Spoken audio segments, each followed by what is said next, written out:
Welcome to the Locked On Ole Miss podcast. Today we talk about who is actually in the lead pre-spring in the transfer contest between Luke Altmyer and Jaxson Dart. And we also talk to Derek Vandygriff about the series it was against Oral Roberts and the series that will be, as that is the Auburn Tigers. So that's a lot of stuff going on. Thanks for tuning in. This is the Locked On Ole Miss podcast. You are Locked On Ole Miss, your daily podcast on the Ole Miss Rebels, part of the Locked On Podcast Network, your team every day.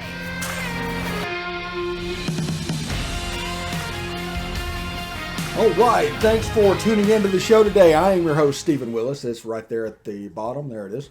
And, of course, thank you for making the Locked On Ole Miss podcast your first listen every day. We are free and available on all platforms, including YouTube. So do us a favor. Hit subscribe to the YouTube channel. Hit the bell for notifications whenever we upload a new video, because we actually do it quite a bit compared to others.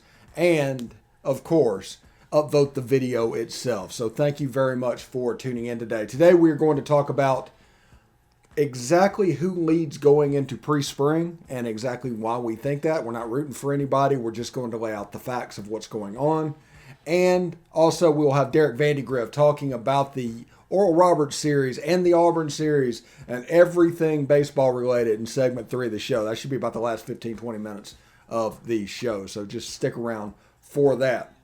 But before we get started, I do want to tell you about StatHero. StatHero is reshaping the way you play fantasy sports, dozens of house-based games to play daily. No sharks, no funky props, just your skill versus the lineups you choose. Sign up today at stathero.com/locked-on.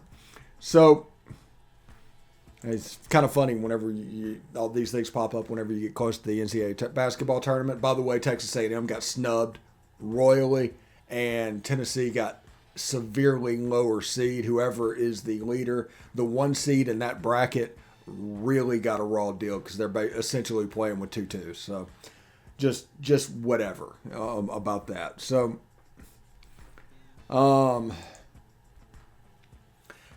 so who is leading currently pre-spring between Jaxson Dart and Luke Altmyer?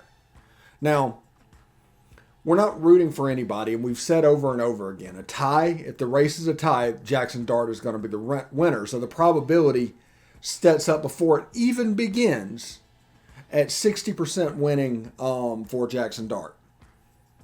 But there's certain intangibles that if Luke Altmyer attacked this competition and knowing what was coming, that he can help himself. And we've laid those out pretty consistently over the last couple of weeks. So do me a favor, in the comments below, the question of the day: who is the pre-spring leader of the quarterback competition at Ole Miss? Tell me who you think is going to win the job and tell me why and how you got there, if you don't mind doing that. And if you do that, we'll look at them, we'll see them and everything, because this show is all about perspectives. It's never about one opinion being the right opinion. It's about every opinion.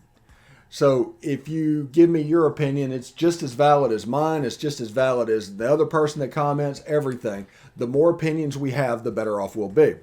And also tomorrow, Cody Pruitt will be coming on the show to talk a little bit about spring football at Ole Miss. He'll be the guest on Wednesday. So tune in for that. So Luke Altmyer has some intrinsic advantages, and we're going to do this by segment. Segment 1 and segment 2 talking about him. We're going to start with Luke Altmyer, and that doesn't mean anything.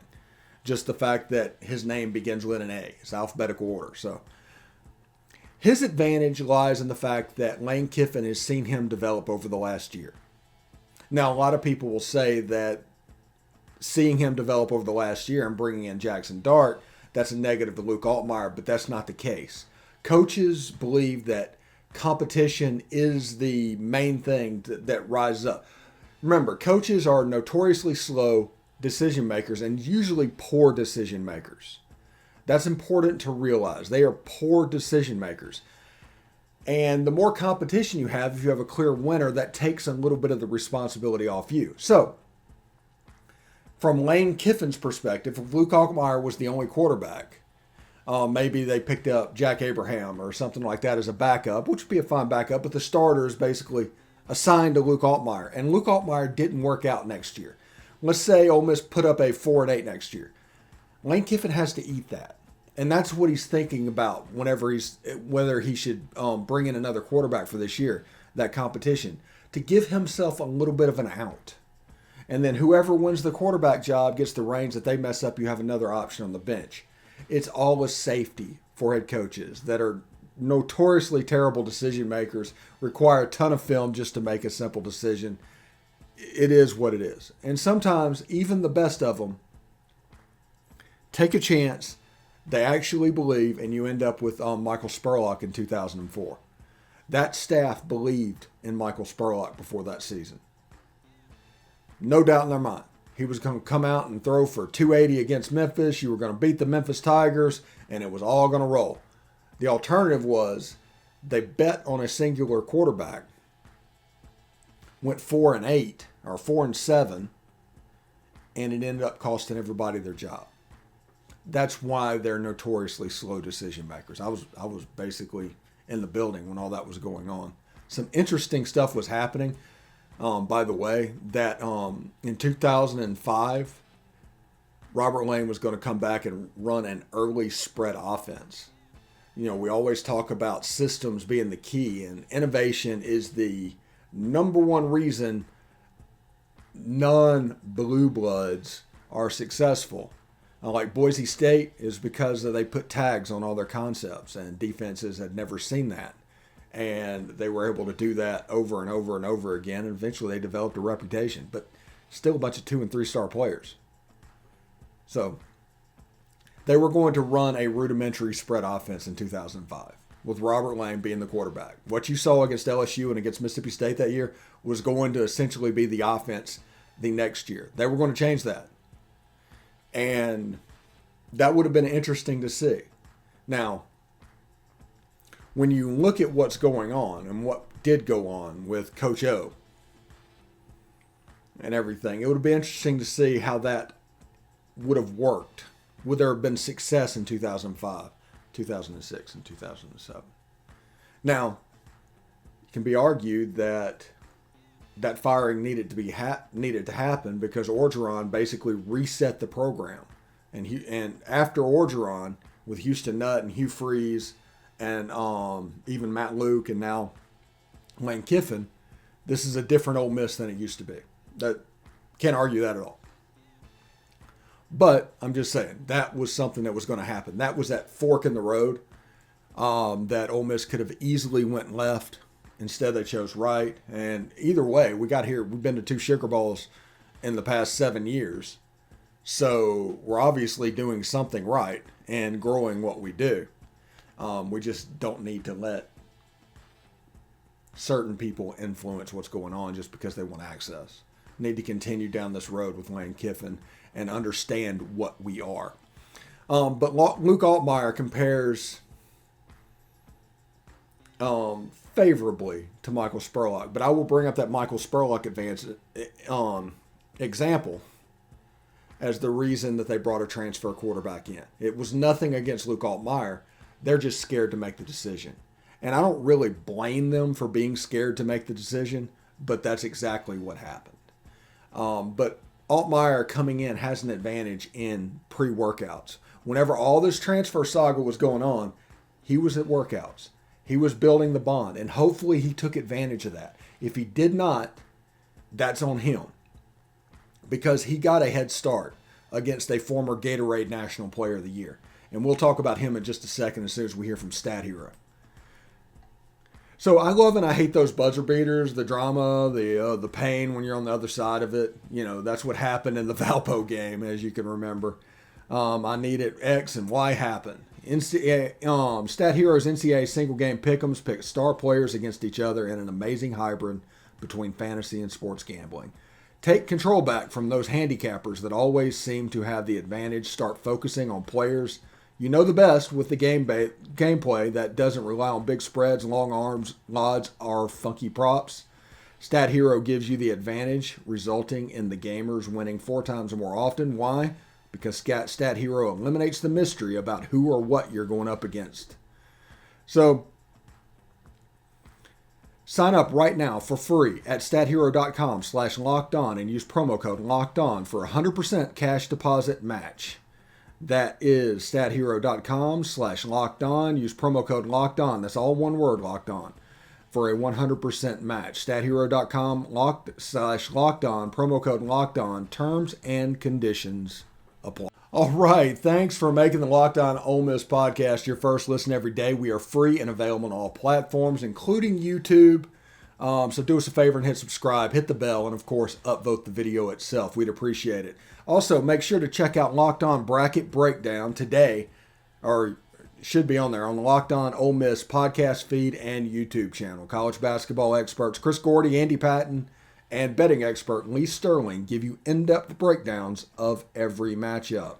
So give it a look, and you really won't regret that. So in the first segment, we talked about Luke Altmyer and the head start that he has in this quarterback competition. And remember, we're talking about this quarterback competition because whether you want it to be or not, it is the singular story relating to Ole Miss football until Labor Day. You got a baseball thing coming on. We're going to talk about baseball in a little bit. We got Derek Vandygriff coming up in about 5 to 6 minutes, and he's going to talk about that. But right now, we're talking about which quarterback has the lead going into spring practice. And our question today is, which quarterback has the lead going into spring practice? Now, take note of the fact that Jaxson Dart has probably a 60% probability before a snap is even taken because a tie goes to Jaxson Dart. There's no way that Luke Altmyer can win by being even. He has to win the job clearly. So Jaxson Dart is going to be the prohibited favorite whenever this gets through.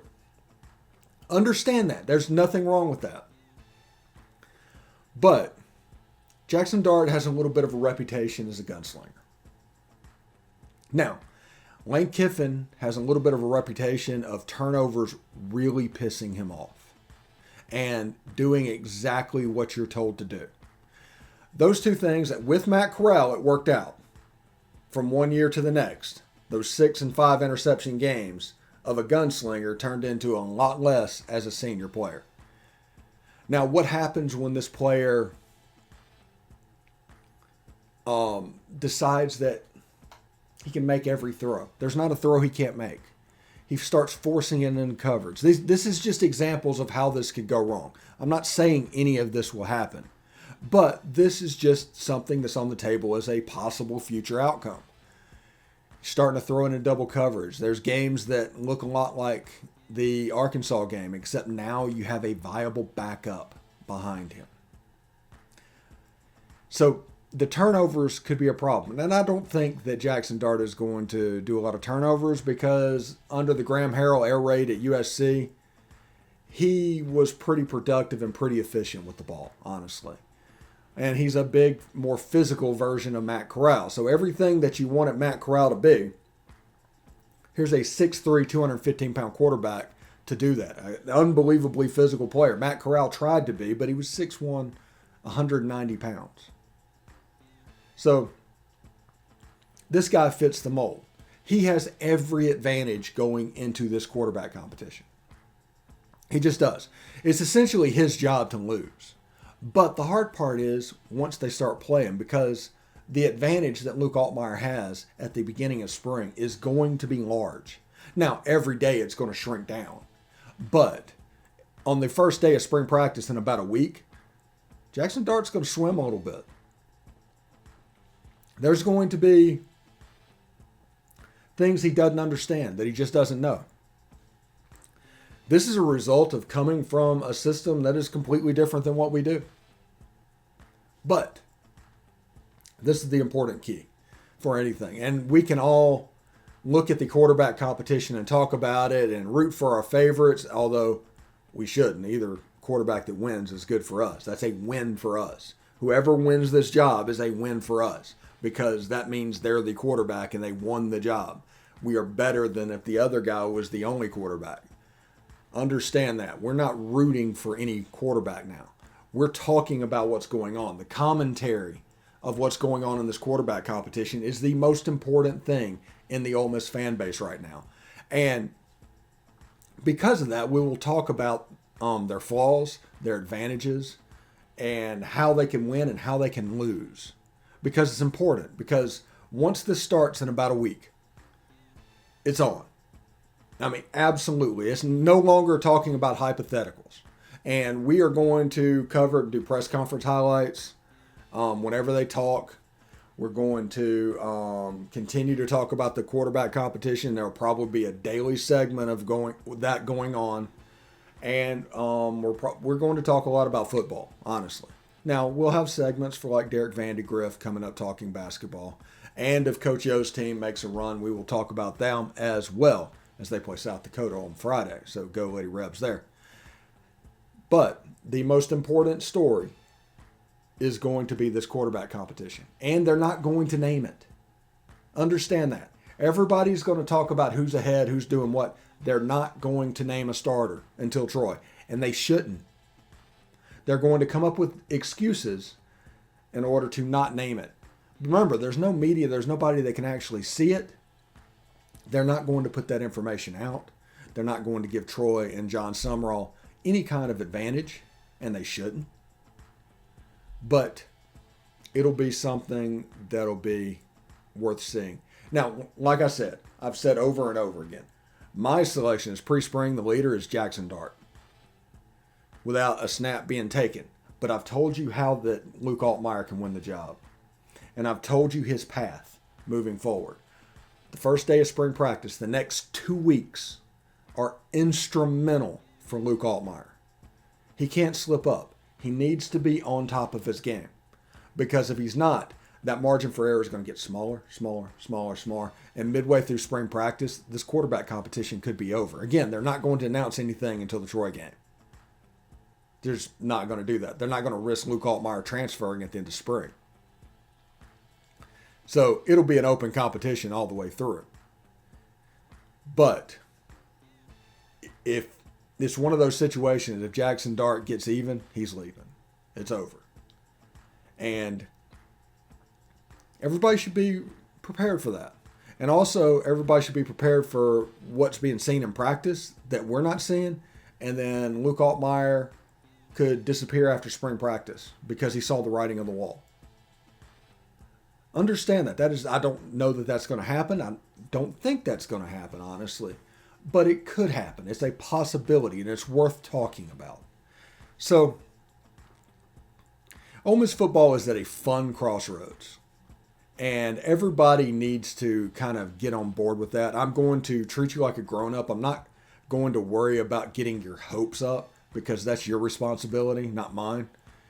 And I will just tell you what I see. I'm an overly optimistic person. I'll admit that. If you've watched this for any matter of time, you will see that. But I am not going to pander to anybody that does not know how to handle their emotions. I am going to tell you exactly what I see and kind of work from there. I'm going to give you avenues on different things, and there's going to be things that we're willing to talk about and that we want to talk about that other sites just don't want to talk about because, honestly, they're not interested in it, and it doesn't make them any money because at the end of the day, it's all about what makes you money. You do the content that makes you money. If you're not making money, don't worry about it. Well, that's not really something I have to go through. Not something I'm worried about. I'm doing this because I enjoy doing it. I don't care if I make a cent because I don't need to make a cent. But some people do. I understand that. But because of that, you need to take that motivation into account whenever they release a new story. Just is what it is. Anyway, March Madness is this week. So that means you need to start thinking now about where you're going to be running your brackets this year. Are you going for the usual? Are you looking for the best? We've done our homework here, and we're running brackets with RunYourPool.com.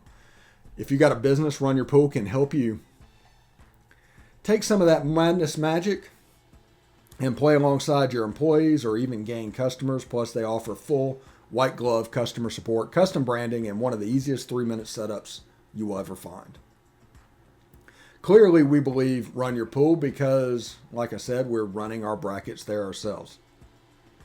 There's no truer test than that. If you want to play against us for a shot at a cash prize, that's up to $1,800. Join us at runyourpool.com/lockedon. And while you're there, create your own pool for your friends and family. Enter Pure Madness at checkout for $10 off your custom pool. All of the rules and details will be available there. That's runyourpool.com/lockedon for your chance to win a cash prize of up to $1,800. We look forward to seeing and beating you there. Also, it's that time of year as college basketball's tournament is finally upon us. From all the latest odds, contests, player props, BetOnline.net is the number one source for all your sports betting needs and info. BetOnline remains the best spot for all of your sports scores, podcasts, and news this season. And it's not just basketball. BetOnline is your continued source for all of your sporting wagering information needs, including live betting and your favorite Vegas casino games. Head to the website today or use your mobile device to learn more about the trends in action. BetOnline, where the game starts. All right, thanks for making the Locked On Ole Miss podcast your first listen every day. We are free and available on all platforms, including YouTube. So do us a favor and subscribe. Obviously, hit the bell for upload for notifications of new videos going up and to upvote the video itself. I'm here with Derek Vandygriff. We're going to talk a little bit of Ole Miss baseball. We're going to talk a little Oral Roberts. We're going to talk a little Auburn. How you doing, Derek? Not bad. How about yourself? Pretty good. Let's get right into it. The Oral Roberts series, Ole Miss won, took 2 of 3 from Oral Roberts. The loss, as I say, was not a killer. There's no such thing as being able to go undefeated in college baseball. That's not going to happen. But I will say this. In the era where the expectations has been raised to where a national seed is now an imperative, it does shave a little bit of your margin for error off. Yeah, a little bit it does. But, we still come out. We played pretty well, 116-2 Friday, and always tough to doubleheader, especially on the Sunday, on getaway day and all. Used a lot of pitchers.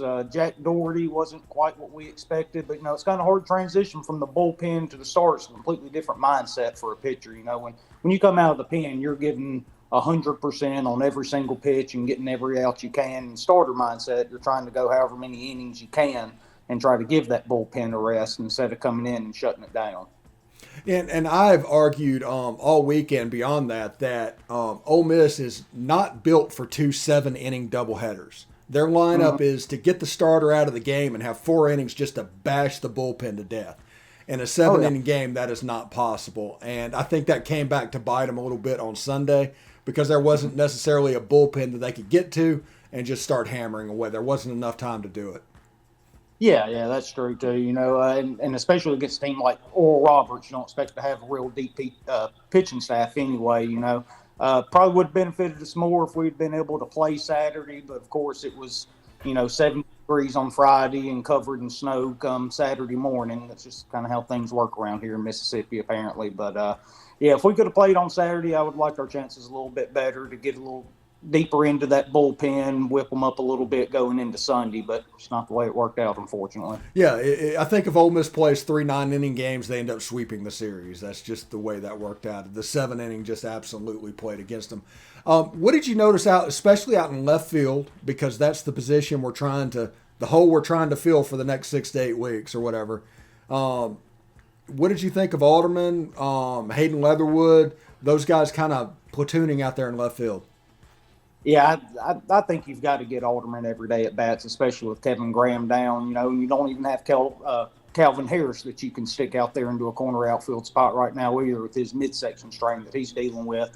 So we really need to get Kemp all the at bats he can, and I mean he's really shown that he can handle it too. He didn't hit a home run this weekend, but still had a ball go 111 miles an hour off the bat. He just hits the ball so dang hard.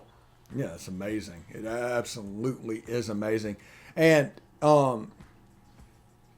if this hole in left field can be addressed, and I mean Kemp Alderman's going to spend time at DH, and him and Leatherwood are kind of going to go back and forth, but they look like the guys that are going to get most of the reps at that position. If we can solidify that left field position before Kevin Graham comes back, that's advantage come regional and super regional time, you'd think, right? Oh yeah, it's just more hitters you can bring off the bench when you really need to in those critical times, and you get to regionals and hopefully super regionals. And as all Ole Miss fans are hoping this year, Omaha for sure. We got 11, 12 guys that can really come off the bench and swing it if we need to, or plug in and play where we need them to play. Kemp's going to be one. Harris will be one. Leatherwood, seen him last 3 years. We know what he can do. He's a real big bat for us.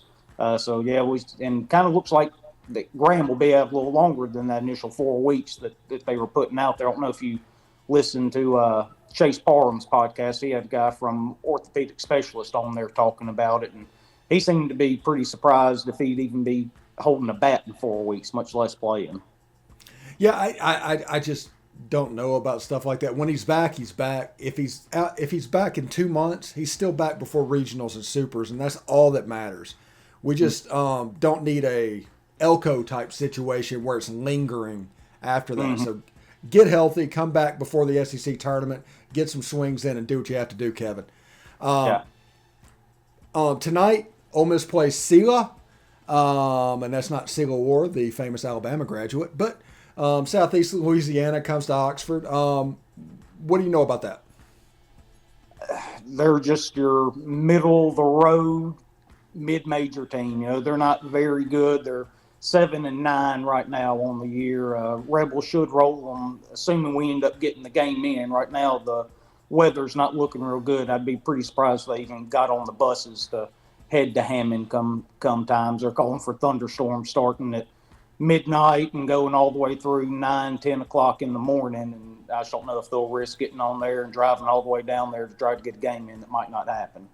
Well, that'd be beneficial with a Thursday series starting with Auburn this weekend, you would think. And also, the problem we have a little bit of a hole in left field. We have a trouble fielding in left field for whatever reason. And our Sunday pitching needs to be addressed. Now, Friday and Saturday, I thought, did pretty well this weekend. Yeah, Diamond bounced back real well. They had him on a 65-pitch pitch count this week because of the early start, for the Thursday game for Auburn, so he'd be into the Friday slot. So they were trying to limit his pitches. That's another place where the doubleheader didn't really help us out a whole lot, getting our pitching lined up for a Thursday start SEC opener, But if that CLA game ends up getting canceled, I really wouldn't be surprised if you saw Jack Washburn take that Saturday third game this week for us. Yeah, if he can throw strikes, he certainly has the stuff to do it. Yeah, he's really, really shown what he came here to do. His breaking ball's been really good. He's not allowing hits. He's just walking too many dang people. Get it in the strike zone, let your stuff play, and I think he'll be just fine if he can do that. All right, tell me a little bit about Auburn. What do you know? Well, they're a team that can hit the ball a little bit. They can run. Kind of like going back to the UCF series, oddly enough, looks like their best pitcher is actually their Sunday guy. His name's Trace Bright. He's 2-0, 117 ERA. He's got a 23-8 K to walk ratio, but he doesn't give up a lot of contact. Only 158 batting average against him right now. So he's throwing the ball real well, but they've stolen, I think, 14, 15 bases already this year, which is something Ole Miss is good at. Eliminating, yes. Yeah. Plates. You don't expect that to be a big deal. But they do hit the ball a little bit. Sonny DiCero, he's hitting .462 on the year. He's got an outrageous 1633 OPS. He hadn't been exactly an everyday player, but I think he's started like 13 of the 17 games so far this year. So he's one to keep an eye on. Is that shortstop back, or did he go pro? No, he's back. He's back? Okay. Now, he's a good player. He can mash a little bit. Yeah. It's interesting to see. It's a series that Ole Miss has, I think, 2 series before Tennessee comes to town. And Tennessee is kind of the point where Ole Miss has to be right. They have to have all of their issues figured out by then, but they've got 2 weeks to get them done because Auburn, as good as they are, if Ole Miss plays well and Auburn plays well, Ole Miss should win the series. Yeah, I mean, really where Ole Miss is at right now, being the number 1 team in the country now, you want to be number 1 at the end of the year, not in week 5 or 6, whatever we're in right now, but you got to get there first before you can finish there. So, but the expectation every weekend for Ole Miss is go take 2 out of 3. If you keep taking 2 out of 3 in the SEC as low as it is, you're not going to have any trouble hosting a regional or super regional by the time that time comes around. Yeah, if you win 2 or 3 every series, at the end of the year, you're 20-10 in the SEC, and everything's going through Oxford. Yeah, it's locked up at that point. You're probably talking about one of the top 3 seeds at that point. Yeah, and also with Ole Miss being ranked number 1, it is always appropriate to celebrate being number 1 in any sport and anything you're doing. We need to remember what the end goal is, and that these polls ultimately do not matter. But it is also worth celebrating. I really, even before they lost to Central Florida last year, I was all about celebrating being ranked number 1, because that doesn't happen very often in Oxford. Enjoy it. Yeah. This is only the second time really we've been ranked number 1. Like you said, last year when we ended up losing to Central Florida after we got ranked number 1, which I think the COVID shortened year, if I'm not mistaken, we ended up being ranked number 1 by the end of the year, when they canceled everything, when we were on our 16-game win streak and all. But yeah, you'd rather be ranked number 1 than not, that's for sure. But you want to be ranked number 1 at the end of the year. That's the one that really matters. Yeah, and they should have hung the banner in 2020. I will die on that hill. No question about it. I'd have put it all across the center field wall, batter's eye, everything. Yeah. It don't just delay it because other people have an excuse for not being there. Exactly. Don't take advantage of them, because they're going to be upset, just like they're upset about the 2003 SEC West co-champions banner hanging in the vault. But I worked in that building. I saw that trophy. It exists. It's in our trophy case. We did not make that up. I know, man. Lord Nichols, Lord, I'll never forget that. I don't think I'm through that one quite yet. What's that? Almost 20 years now, isn't it? Yes, 20 years next year. Yeah, that's tough. And actually, my mom, she was on a radio show the day before that game happened, and they asked her, so I think Ole Miss's big advantage is, she said, field goal kicking, no doubt about it. Said Jonathan Nichols, American, if it comes down to it, he's going to win it for us. And sure enough, he goes out and misses 2 of them. Yeah, I was in Italy in 2003, so every game I watched, it was 7 hours ahead. So thank goodness Ole Miss was good enough to be in that CBS 2:30 slot, because that means I got to watch the game kicking off at 9:30, as opposed to a primetime game that could have been 2 or 3 o'clock in the morning. So anyway, thanks for making the Locked On Ole Miss podcast your first listen every day. We continue to look at the quarterback competition, and we will look at Coach O's run in the NCAA tournament in future episodes. Now make your second listen Locked On NFL Draft. Ryan Tracy and former NFL quarterback Eric Crocker bring the NFL Draft to life every day with insight and analysis on college football prospects and NFL front offices. It's free and available wherever you get your podcasts. Derek, thank you very much. You're awesome, man. Our coverage, like I said on Twitter yesterday, is just night and day ahead of where it was, and that's all you, brother. Well, I sure appreciate it, man. It's a lot of fun. Look forward to doing it again next week. All right, I'll see you then. All right, howdy toddy. Howdy toddy.